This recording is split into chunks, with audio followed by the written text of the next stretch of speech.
Hallelujah. Angeke ngibone izandla zabantu abasha zithi kanje. Ngicela ukuqala ngokubingelela umama wethu, umama Mahlaba kanye nobaba. Ngibingelela ama elders, ngibingelele abantu abasha osingabo. Hallelujah. Ngibingelele futhi nama guest wethu iPika already noma ngingasa youth endala. Ngigaphumuka. Youth endala. Already sekuningi engikutholile from iPika enami engikufundayo. Ome phambi kwenu bazalwane uMamgumede ngizela ngaphambili ngokukhuluma nge-skills development. I-theme yethu ye-youth conference iyasho ukuthi we are fighting our way to success. Eyami ezonezela izothi we are fighting our way using our skills and also so that we can achieve development. Iskill bazalwane umsebenzi noma ngizasho ukuthi umsebenzi it can be wezandla, it can be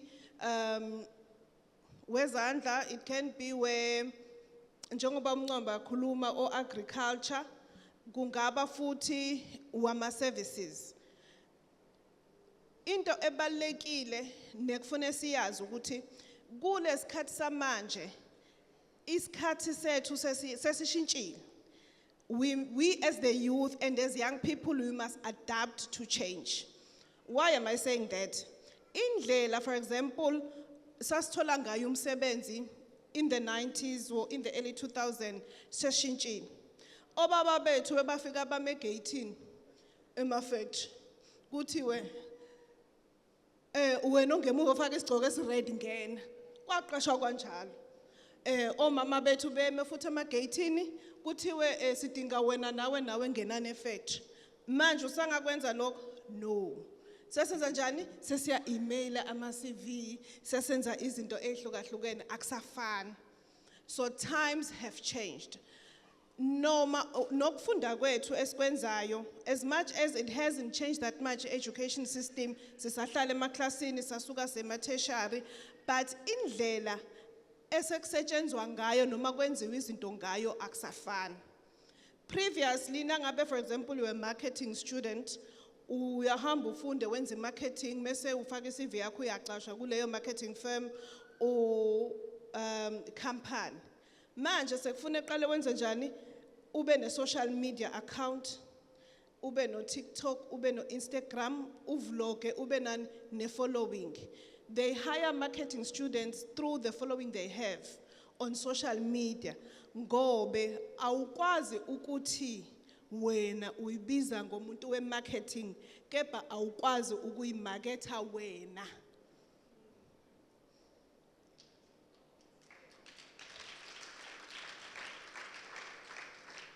Awukwazi. So manje bafuna ukubona ukuthi uyakwazi yini ukuyimaketha wena before uzomaketha i-product yabo. Kuyezwakala abantu abasha. So ke i-platform, it's easy and it's also hard and it's also complicated. Into ebalekile ukuthi wena uyi-understand. Hallelujah. So ke i-change yenza ukuthi ngendlela besenza ngayo ayisafani. Sesenza izinto ngendlela ehlukene. I-point lami lokuqala lelo. Elesibili ngenxa yesikhathi nami ngizozama ukuthi izinto ngiyisummarize. Okwesibili, since ngizokhuluma ngama skills, uma Mkhanyile ukhulume ukuthi imfundo i-license. Into ebalekile ufune u-understand ukuthi i-license lo ifunayo ikhishwa ubani. Angithi siyazi ukuthi nasifuna i-driver's license siya kuphi ka licensing department, siya Rosebank, uyababona bazi ukuthi license uyithola kuphi. Uya eSpruti, uya la Veralem. So ke naka education we need to understand ukuthi ime kanjani i-hierarchy, ubani okhipha i-license, ukhiphe kanjani, kusiphi isigaba. Just to give you an overview. Sino Department of Skills, no Department of Higher Education. Go higher education, we have universities, angithi siyawazi. We've got University of Technologies, Mangosuthu, DUT. We have TVET colleges, Coastal, eThekwini, kunama campus all over, Umfolozi, futhi like I said, and we have a lot of TVET colleges, even though amancane. And then we have your training providers, private training providers. Now we've got Damelini, we've got Boston, Yabonje, the ones that we see every day. So, University, UKZN University of Cape Town, umuntu onikeza boni license igunya lokuthi bakunikeza i-degree, Council of Higher Education, bane ma University of Technologies. When it comes to TVET colleges, we have QCTO, which is Equality Council enikeza igunya lokwenza ama-trades. And then bese ke kuba nama-SETAs, office nesebenza ngawo. Nangabe wenza learnership nama-skills program, ama-SETAs. So ke kuko konke ke lokhu engikushoyo, ufune u-understand ukuthi wena iyiphi indlela ufuna ukuyithatha. Uma Mkhanyile bekakhuluma la ukuthi from grade 10 siyakwazi ukuchoose ama-subjects. So ke mina ngiwumuntu ka-skills development, so ke sigxile kakhulu kuma-SETAs. And we also work with TVET colleges. Into engizele kuyona ukuthi ngi-encourage abantu abasha ukuthi ama-trade bangawathathi kancane. Akusho ukuthi yonke into ofuna siyenze through university. But amanye ama-expertise njengokuba uBamncane kwakhuluma ngo-bricklaying. Sinawo ukuba ubricklayer is very important. Ukwenza plumbing is very important. Ukwenza furniture making is very important. Ukuthunga is part of skill leso. Kubalekile. Ukuwelda kubalekile. Ama-skills mahle ngani? Ama-skills mahle ngoba they are the closest thing ekwenza ukuthi uqale ukuyisebenza. Once waba ne-skill, kulula ukuthi uyisebenze. Ngoba namanje nje njoba sonke sila, I'm sure khona one-ayini elingasebenzi. Udinga usogesi. Ukhona one ipipe elivuzayo lamanzi. Khona i-toilet elikhaya.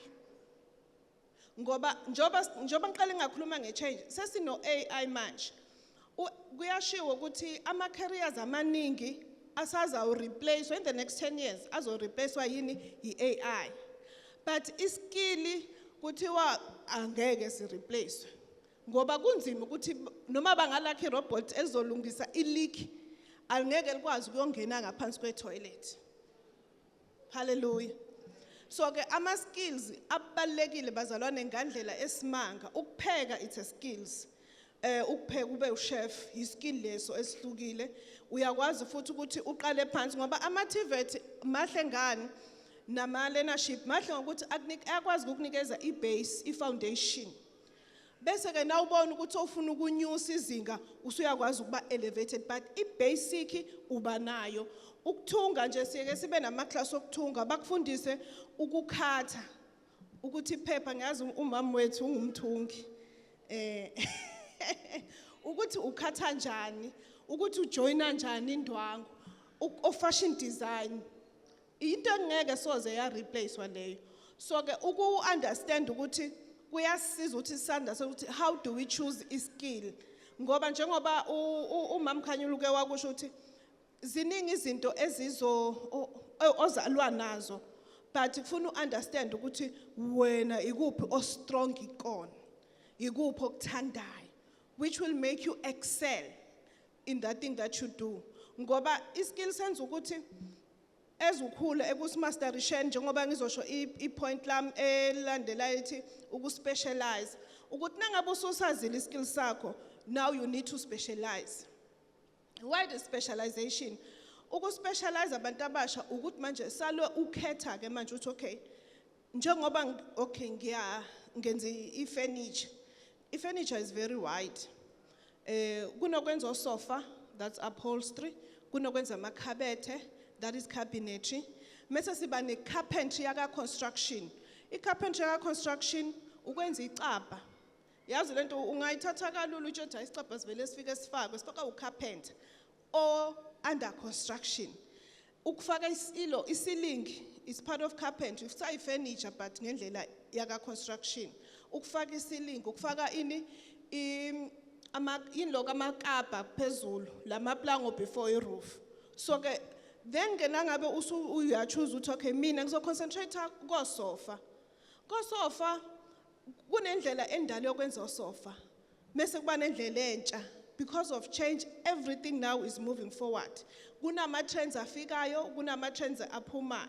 So uyakwazi ukuthi uhlezi uadapter. Ekuthungeni uyasho ukuthi mina ngizospecialize engubeni zomama noma ngizoba ngithela ngeke amesudo baba kukuwena lapho. So kubalekile ukuthi si specialize. Nangabe si choose a skill ukuthi okay mina ngizospecialize la so that you can able to advance kulento oyichuzile. And then as sengizoqeda bazalwane enye into ebalekile understand ukuthi naso specialize what sets you apart. For example ngizobuye ngiphume ngena ngoba ngikuwona lo mkhakha dealing with different types of education. For example now wenza engineering ihlukene. As sibantu esibuye sebenze ka construction industry, we work a lot with engineers. We have civil engineers, we have built environment engineers. Bahlukahlukene. Asithi wenze engineering, I'm sure abaningi bethu bazi ukuthi na wenze engineering maybe MUT noma DUT noma UKZN usunjiniyela. Bangakho abazi kanjani? Maybe not.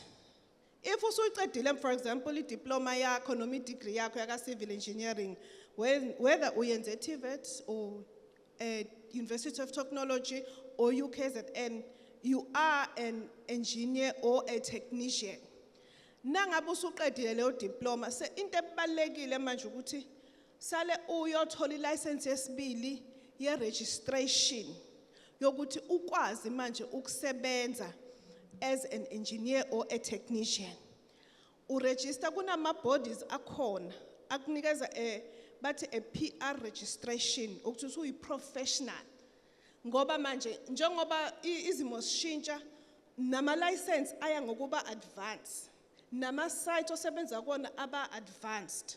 So kwezinye indawo noma kwamanye ama site awukwazi ukusebenza if ungekho registered to a body e register engineer.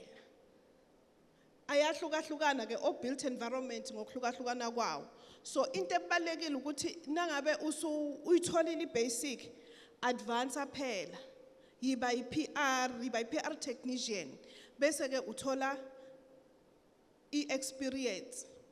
And then the more uthola experience, the more unyuka na kwama level, the more nani ne ching ching inyuka. So that is what sets you apart. Iyona into ekuhlukisayo ukuthi oh lo engineer akusi engineer nje but PR registered. If ku electrician ufuna wazi ukuthi iyiphi body efuna uregister kuyona ezokwenza ube yi-licensed electrician engakubiza nangabe ngakhumuza ukuthi ungifakele ugesi. So you must have COC, a license yokuba electrician, ube registered under electrical council. Lezo zinto zincane asinakile but zibalulekile. Even no plumber, if akwenzela kufakela i-plumbing usuwakhumuza, funa uthole what a registered plumber. So what sets you apart ukuthi uregister kuphi? Even if you are security, ufuna uregister kuphi? Kasira. Waziwe, so that you can be a licensed security officer. So we need to know all those things as abantu abasha. Sengigcina sengizokuhlanganisa ukuyipositiona kubalekile njengabantu abasha. If unikezwe amathuba, it's very important ukuthi ukwazi ukuyiposition. Ukuyipositiona ukuba at the right place at the right time with the right license. That's how you position yourself. Sometimes uyabekwa endaweni ngoba basafuna ukukubheka ukuthi ukanjani, how are you going to react? Amen. Ngike ngalalela i-podcast, it's a lawyer akhuluma ukuthi yena nangabe ahayarisha abameli abancane abantu bonke nje ku firm yakhe uyayafuna i-background yokuba waiter, usebenze ku service industry, usebenze e-restaurant. Ngathi wathi yebo ngifuna umuntu one background yokuba waiter ngoba nangabe ube waiter uya understanda ukuphuthuma, uya understanda ukuthi i-service umuntu i-customer uliphatha kanjani likunikeza imali eningi, uya understanda ukubalansisa ipolitiki yo chef ukuthi ube no chef oqondana nawe nangabe ufaka i-order kusheshise usheshe ukuhambisa ukudla, uyakwazi ini ukubalansisa ama relationship. As young people, there's an element that we somehow leave behind. Look, balancisa in our relationship.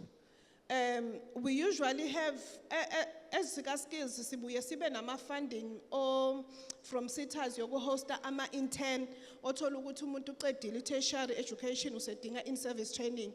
We work with different companies that have those funding bese ke basilethela or we organize somewhere else. The caliber of hunger of our young people, it is so disappointing. It is very disappointing. I don't know noma sesi igenge khula manje sesikhulisa ngeprivilege iyazi ukuthi inoma no baba, so there's no need for them to put effort in what they are given. You will find that kuzovela i-internship kuthiwa uhlala eMlazi la kulamhlanga maybe kwakhiwa ufundela engineering ufuna in service kuthiwe nayi position ye-internship yaka WBHO kuthiwe sicela usiyele khona uzofona athi awukwazi ukungitholela i-construction site eMlazi.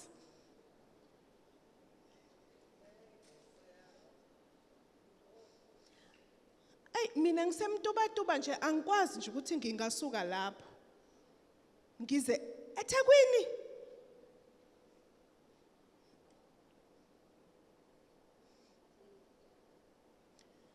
Yo mina angikwazi nje ukuthi ngingahamba ngiyosebenza eJozini mina. Mind you, wenza i-civil engineering. I-civil engineering wakha ini umgaqo wakhe wakuphi emakhaya. Uzoyithola kuphi uhlele khoneni?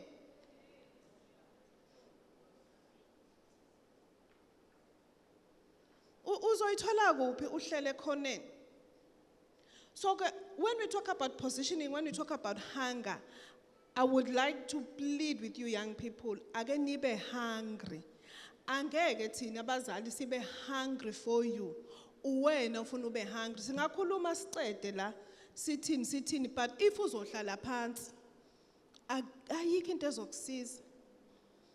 Thina la ekhaya we are very fortunate ukuthi sengizohlala phansi ukuthi ubaba uyasifundisa ukuthi na ungumzalwane uNkulunkulu usinikeze i-revelation ne-head start yokuthi what will happen. So we need to position ourselves ukuthi sikwazi ukuthi si-attack lawo ma-opportunities ngoba uNkulunkulu usinikezile ukuthi yini ezokwenzeka. So ke if abantu abasha bethu bangalambile akukho lula ukuthi babe kuma-position azos-advansa nathi singabazalwane. Ngiyacela nje bantu abasha ukuthi please be open, please be hungry ngoba kuningi okuhlelelwe nina, kuningi futhi eningaku-achieve. Ngisho iNkosi ibusise.